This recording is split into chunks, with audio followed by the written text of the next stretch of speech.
Welcome back to a Deeper Dig Conversation Series, episode 23. It's been a minute since I did these. It's been a long time. We're out here in Joaquin Miller Park with the aloe vera juice and Clyde, who is in fact a very good boy. The guest that we have today, truth be told, I discovered her through a lot of curated pages, and she's someone who I grown to really appreciate her work just because of how she focuses on the little details, whether it be from her vocals or from her visuals or how she carries herself as far as her personality goes as an artist. Is someone that I really started to pay attention to on a high scale, and you know, she's doing a lot of great things, not just in the Bay Area, but also I'll say like around the country because she has like a very unique sound that I feel like everyone should check out. So, August, welcome. Thank you for Hello. joining me. Thank you for having me. Yeah, no problem. So one of the things I always like doing on these conversations is talking about who you are as a person. Like, talk about how you came to be and who you are as an artist and a person. Yeah, that's a hard question to answer at 10:30 on a Sunday morning. Um, I it depends on who you ask, honestly. I think like the consensus amongst most people in my life is I'm a dork. Um, I make terrible jokes. People tend to get upset with my dad jokes and puns. I like sharks. Okay, I knew that was coming by a long shot. I knew that was coming. Um, but I really love being able to bring people into my life, and a lot of that is through music. So I think that's what I like strive for with art and with being a musician is just community and building. And I call everyone my cousin. So I just like try to build more cousins because I don't have enough already with the millions of cousins I have. So I don't know, yeah.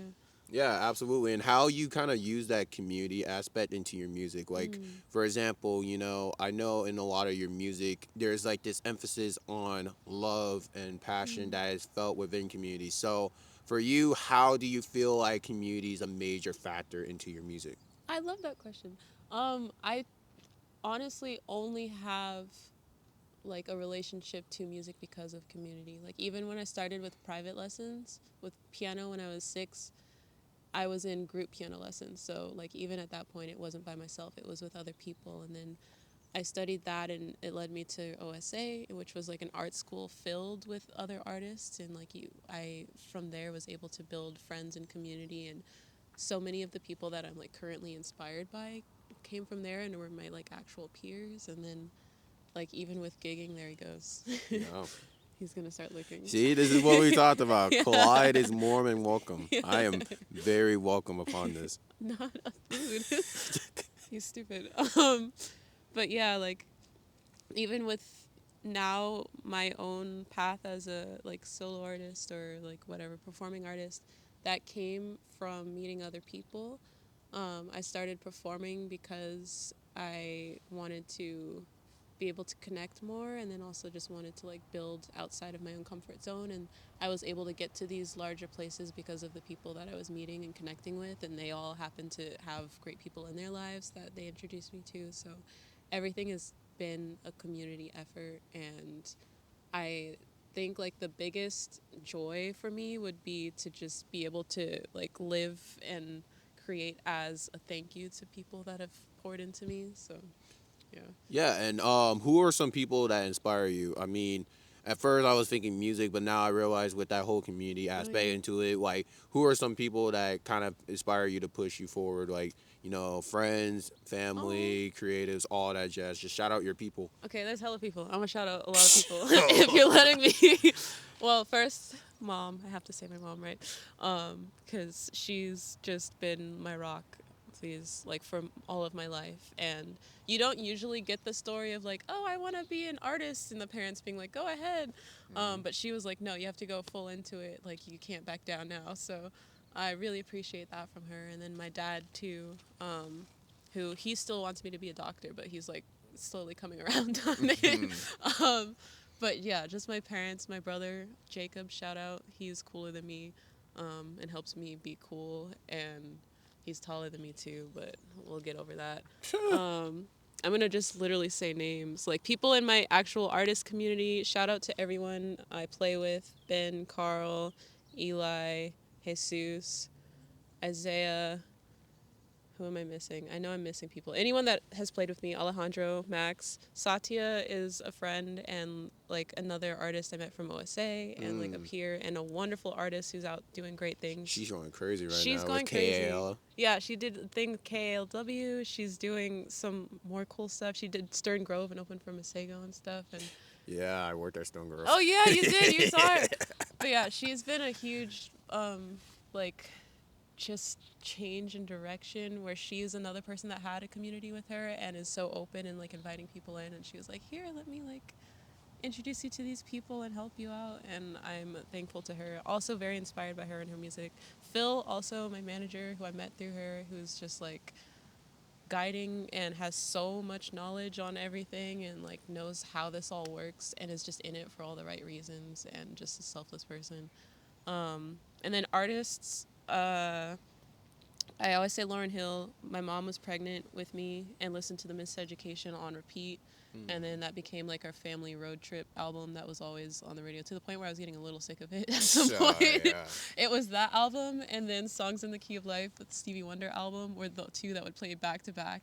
And I know those are like canonically some of the best albums ever created, but there was like 10 years where I could not listen to any of those songs. Yeah. I was like, it's too much. But listening to it on repeat, Yeah, on repeat. I was like, okay, Dad, please get me put on something else. But yeah, that artist. And then Hosier is a big person I always talk about because I started kind of taking guitar seriously because I really resonated with his music. And during COVID, I like sat down and learned all of his songs on guitar because I really love finger picking kind of style, and he does a lot of that. So that's a big influence. And Alicia Keys, because when I was a little black girl playing piano, my mom was like, you should listen to Alicia Keys. I was like, okay. Yeah. She's really good. Yeah. Got to shout out Tony as well. Yeah, shout out to Tony too. Like creatives outside of music, Tony puts up with so much of my BS, but always just like takes my little random scattered crazy ass texts and makes a vision that's so beautiful and like even better than what I imagined. So shout out to Tony. He came to New Orleans with me, so like really thanks. Yeah. And just puts up with all my shenanigans and is just clearly in love with his craft and someone who strives to make it better every time. The videos just get better and better. So I'm just like, they were already like phenomenal to begin with. So yeah, that's crazy. So how was New Orleans? Like, talk a little bit about what New Orleans was like, the experience, talk about the process and everything. How was that for you? It was great. So my family is from out there. My dad's from Baton Rouge. So it was good to see them, but every time I would go, I would just hang out with family, so I didn't really get to do all the like fun New Orleans stuff. And then this last time we went, I had never gone to Mardi Gras or seen a parade or anything, and I didn't even know it was happening that weekend actually, so it was like kind of serendipitous. It like was all happening, but we were able to see some parades, and the music is like a big thing there where you can just like walk and see someone playing on the corner, and they're also like playing with the Philharmonic the next week. And we recorded a live version of a new song that's coming out just on a porch somewhere with a friend that I had met again randomly and found out that he was an insane musician, violinist, and also multi-instrumentalist, and recorded a beautiful version of the song. But I'm just like, okay, now I need him on the official, so I might re-record the actual track. But yeah, that was a beautiful experience, and I got to do some of the like fun touristy stuff I don't usually get to do either. Like I always have to see the alligators, so I always go on a bayou tour because I love gators as much as I love sharks.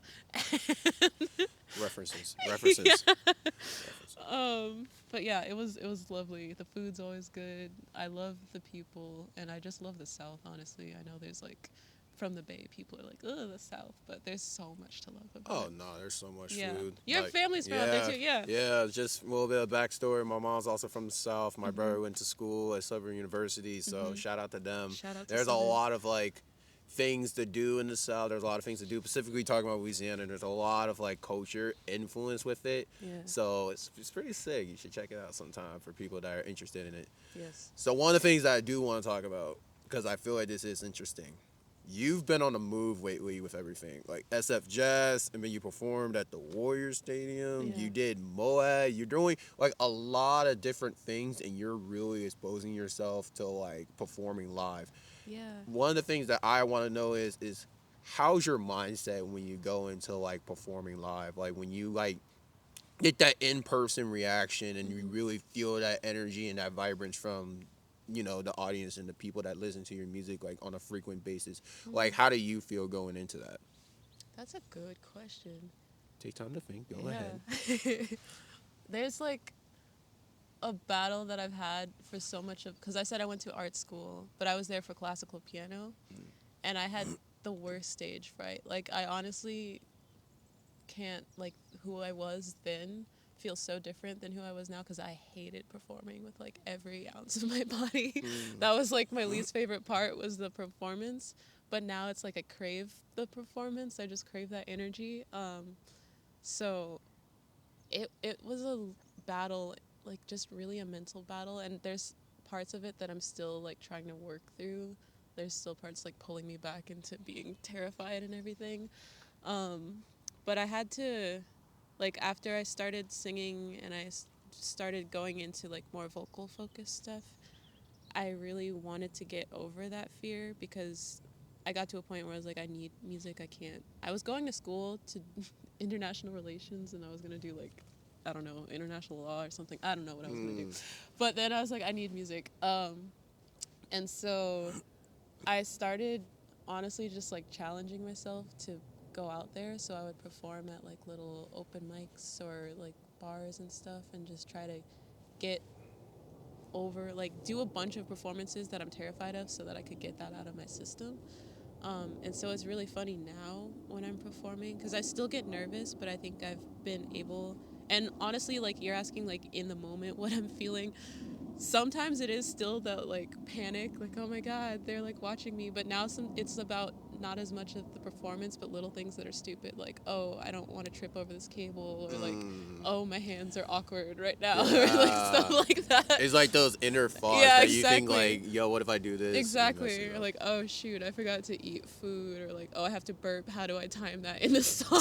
Like, sorry, TMI, but it's stuff like that. But I think I've gotten to a point where now I'm chasing the feeling of being in the music a lot. Because, like, obviously those thoughts we're human, so they, like, come and go. And I still get the nerves. But there are, like, even if it's just, like, a few minutes, there's just, like, this energy of being so locked in and in the music. And I want more of that. And the nerves kind of lead to that too, because it like makes you care a little bit more about the performance, so you just get like this weird like tunnel vision. I don't know what it is. So that's usually where my mind is like trying to shut my mind up, honestly, just so I can be in the moment. And like the show last night, like I was really lucky to have that throughout like various moments of the performance, where I could just kind of like let loose and be in the music. And it's I don't know. To answer your question, it's a bunch of things in my head. Yeah, it's that feeling of being comfortable with uncomfortable. Yeah, that exactly. Yeah, I'm trying to get to that. I'm trying to like push myself to be more uncomfortable, so I can just like find some kind of like comfort in that, or at least a routine, so I know how to navigate it better, I guess. Are there like specific songs that you feel more comfortable performing live on stage compared to other songs? Yeah, honestly, and I've had this pointed out to me, where I sometimes am more comfortable doing the covers than like my own original songs. I think because with some of my original songs, I care a little too much, because it's like, I hope they interpret it this way, and Because like, it's yours. yeah, it's yours. mine. And then I'm like, oh, I hope that we do like all the little instrumental details or hits and stuff, and I'm like, I want to hear it exactly how it is in my head. So I have to like kind of let go and get over that too, because they like, it's played beautifully, and that's why I love working with a band and other people, because they'll like kind of interpret it in their own way, and like I hear it differently in ways that I hadn't thought of, and it's beautiful.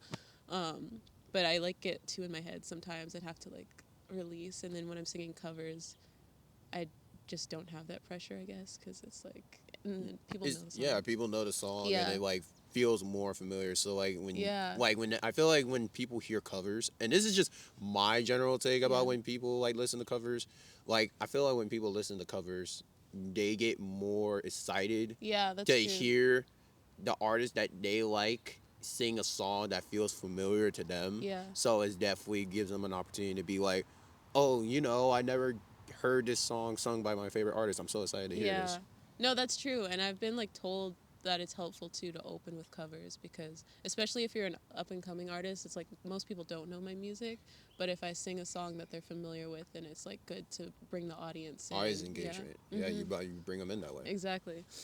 But yeah. No, yeah. So that's sick. One of the things that I also do want to talk about, because this is one of the things that really like caught my eyes. Definitely like your visual presence with your music. So, and I mean, once again, shout out to Tony, Yeah. of course, and shout out to everyone that definitely helps you out as well. What is kind of like your aesthetic that you kind of focus on with your visuals? Because I know when I see your music videos, and I mean this in a very polite way, it represents kind of that Bay Area feeling where you get a sense of community. And of course it's like vibrant, so there's a lot of like small details that's really like intact with that. What are some things that you really like want to focus on whenever you shoot like your visuals? Oh.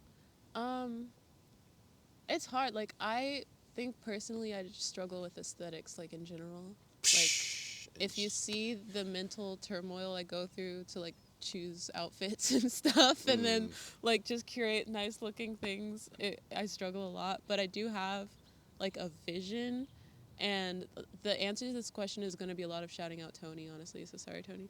But He's gonna love this. yeah. It's like I'll have the vision or the idea. I love vibrancy, and I love and he's really good at this too. Like obviously with a music video it has to represent and like be in time with the music, but I think he's really good at recognizing like the actual beats, not just like rhythmic beats, but like the beats in the song with the phrasing and everything, and where to put the imagery aligned with that. Like we did the Tiny Desk video for my new song that's coming out, and there's like a part in the bridge where there's kind of a breakdown in the song, and I just like the way that he's using those moments to let the video breathe too, and we'll cut to like different images. But yeah, I think honestly a lot of it is what I want to incorporate in the film is that like sense of community. Like I said, I just love bringing people with me everywhere. And Tony's really great at capturing that too, and then just great at like creating the environment too, where like a lot of people are involved.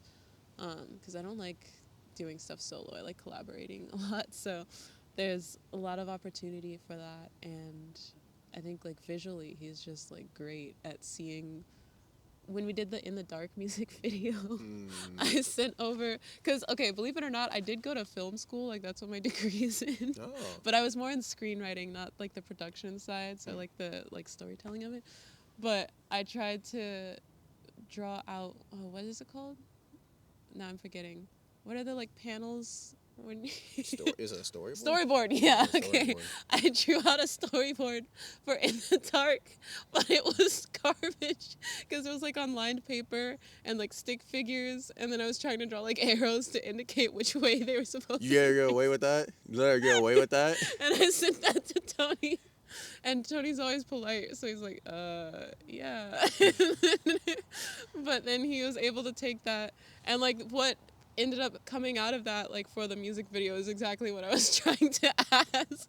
But he was able to like kind of see that, and then take his expertise and vision, and also like offer insight on maybe this is a better way to approach that kind of shot. So yeah. Answer to your question, shout out to Tony. Kill two birds with one stone. Yeah.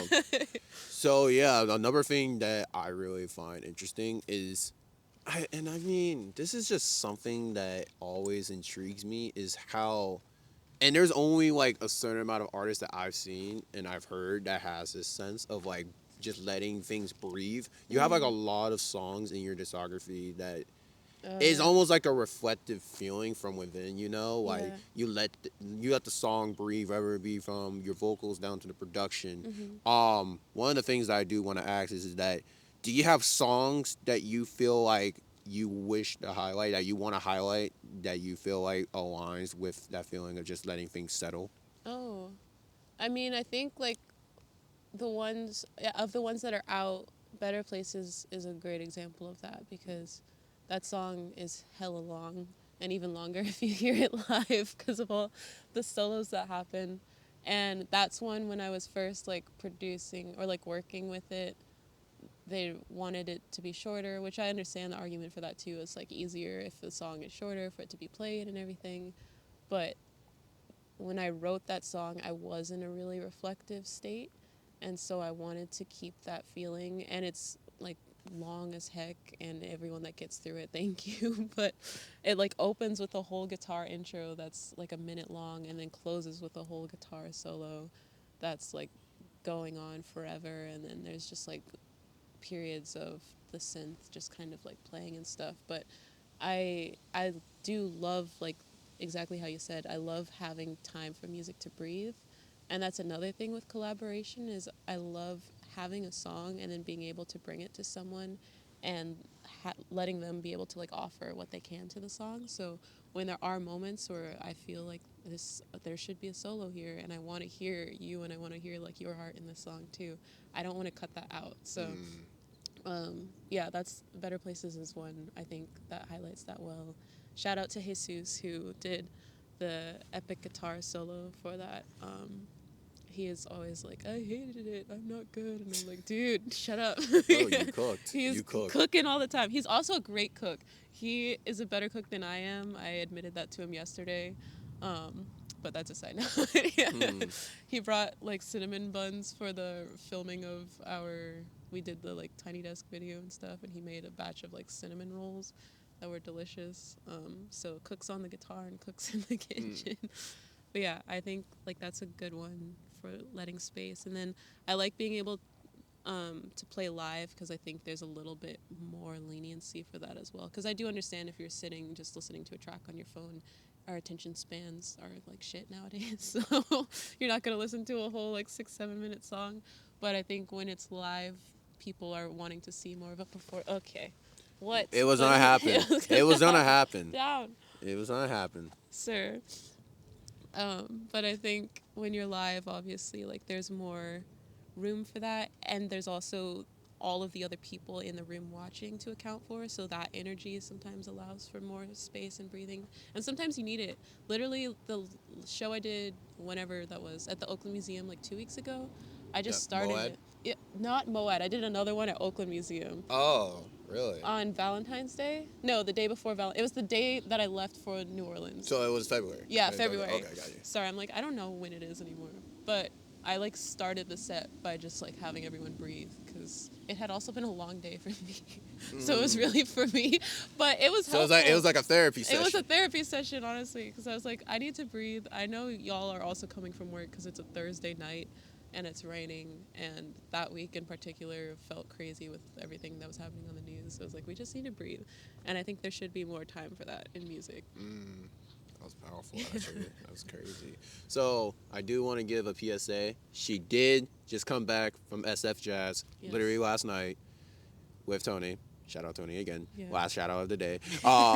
So how was that, specifically focusing on SF Jazz, how was that feeling and just kind of going out there and performing? I honestly was ecstatic. I usually like come off of my shows hating everything. I'm like, I messed up at this part and this part and blah, blah, blah. And I know I did. There were parts where I messed up a little bit.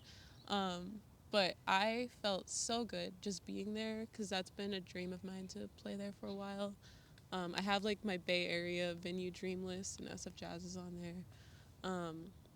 My voice is shaky because I'm like shivering. Shout out SF Jazz, by the way. Shout out SF Jazz, honestly. And it was felt so fancy too. They like let us in and had a green room and like snacks and a whole like dinner and everything.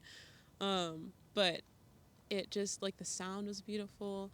The people were beautiful. And I love that room too at the Joe Henderson Lab because it's like open windows so you can see the people like walking around too as you're performing.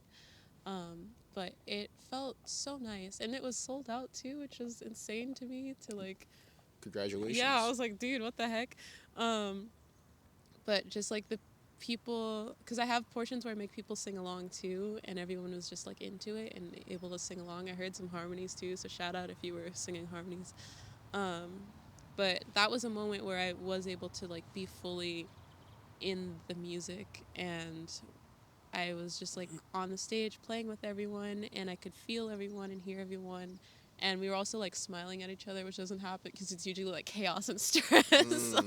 So we were like looking at each other and just like smiling and vibing. I'm usually awkward and not knowing like whether to dance or not, but I was like, I kind of don't care, and was just like kind of feeling the music yesterday. So um, it was lovely and a wonderful experience. One of my favorite gigs, honestly, that I've done so far. That's awesome. Yeah. And I know that you're an artist. You also have your little feet dipping in your toes as far as film. Yeah. A line papered was kind of crazy for a storyboard. But is there anything that you like to do outside of music that also inspires you? Yeah. Let me think of what it is though before I sound really boring. You know what I was doing the other day? Because so I live with like a lot of my band people. Jesus bought a house and we're kind of like renting the house. Shout out to Pittsburgh. I shouldn't say where we live actually. I Never mean, mind. It's shout fine. out Shout out Pittsburgh. Pittsburgh. Just no like address. Yeah, random place in Pittsburgh. But he has a lemon tree. There's a few fruit trees back there, and we've kind of ignored them for a while and just like grabbed what we need. But I don't know how to like garden that well, and it's been the last like 2 weeks almost like falling over from the weight of the lemons that were on it. So I had the loveliest day just like in the backyard pruning the tree and like picking lemons and stuff. And I think I want to get more into gardening. Okay, you're gonna side eye me again because this is gonna sound crazy. I cannot make promises. Yeah, but my end goal with like everything is to retire to a sheep farm in Ireland and open a pub that serves soul food and introduce soul food to the good people of Ireland and farm sheep and have a garden. And so I need to start practicing. All this to say that I think I want to get into gardening. I had a really cute plant, but one day I woke up and there were just ants in it. I don't know how that happened. I don't know if maybe there was like an ant nest when I bought it, because I really took care of that. I was spraying it. I was like moving it in the sun and out of the sun. Can't help but to feel like it's Clyde's fault. Yeah, it probably was Clyde's fault. What are you staring at? He was like eyeballing something over there. But yeah, I want to get into gardening more as like a side thing. I read like fictional books where they're like in the woods a lot, and I love watching movies where they're in the woods and gardening. I'm obsessed with Ireland in a weird, I don't know if it's weird to say. No, that. it's not weird. Okay. I'm obsessed with Iceland. Nice. I like Ireland, but also Iceland. Iceland's a dream place Iceland for me. too. Okay, because have you ever seen the Walter Mitty movie? Yeah, Secret Life of Walter Mitty. Exactly. Yeah, That's that exactly made where me I get my obsessed. inspiration Exactly. from. Exactly. I saw that and I was like, Iceland is where I'm going. Exactly. Well, yeah, I'm like, I really want to move to Ireland at some point. I want to start a movement of Black people migrating to Ireland. God, that's sick. Yeah. Like PSA, if I'm gone for a week and I'm 28 and I'm gone for a week, you know that I'm in Iceland. Yeah. So those are my hobbies. No, outside of music. that's sick. And is there anything that you have like in store? Anything that you're like prepping up soon? Anything that you're cooking up? Yeah, so I am behind because I should have been done with this, but now that I have a little break before the next big shows, I'm finishing recording everything for my new EP that'll be out at some point in the summer. I won't say a date until I have like the masters back, but it's fun. It's kind of a little bit Louisiana themed. It's talking a lot about family. And just like my dad, I grew up with him here, but then he moved back in 2018 to Louisiana, and all of his family was out there the whole time. So in the last few years since he moved back, I've been like reconnecting with them and just learning a lot about their history, and where their history kind of fits into the like greater history of people in the U.S. or Black people in the U.S. So I've kind of been exploring that, and then a lot of it's really personal, honestly, just like trying to reconnect with people who are your family, and you know there's that blood connection, but you feel so different. but wanting to have that familial like comfort, and then also like me becoming an adult and realizing like I'm not going to be, my parents aren't going to be like, you have to go say hi to your grandma or your aunt anymore. It's like up to me to maintain that relationship. Yeah, So I feel that to the core. yeah, yeah, and yeah, again, Louisiana. So like your family is kind of, it's hard too because they're like far. So you gotta like buy plane tickets and stuff. But yeah, I've been working on that project, and we'll get to finishing up those recordings soon. And then I have some shows. I'm part of this like collective of Oakland artists that are dope, called Oakland Rising. So I have some shows with them coming up in March. I have a show in June. I'll be opening for Smokey Robinson, which is like insane. Yeah, don't know how I'm gonna handle that, but yeah, I think that's it. There's some more shows in the summer, but I'm forgetting. Yeah. August, I'm very excited to see what you do. Thank you. You're an artist that is like slowly but surely building your way up, but you're Thank building you. yourself in the most authentic and truest form possible. And I'm excited to be part of your journey. And thank you for inviting me on your journey. Yeah, dude, no, thank you for, I honestly forget what our initial like connection was, but Me discovering you. oh really? Yeah, Okay. that was me. Thank you. And I was like, then I was very honored because I was like, oh, who is this? Oh, they're so legit. Why are they talking to me? But then also just like getting to like interact with you, and you said that Moad was the first time we met in person, which I hadn't realized because I was like, in my head we're friends, but I know that, I guess that was the first time we saw each other in Yeah. person. So I was like, oh right, that's true, because I was like, oh, I didn't know you were so tall. So yeah, because I hadn't seen you stand before. Am I taller than your brother? I think you're about the same height. Yeah. But also every time I see him, he's in his like work boots, so I honestly don't have like an accurate sense of how I'm tall he is. 6'3".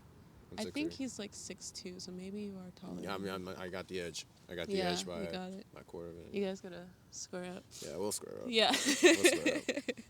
But yeah, thank you, and I appreciate that. Thank you.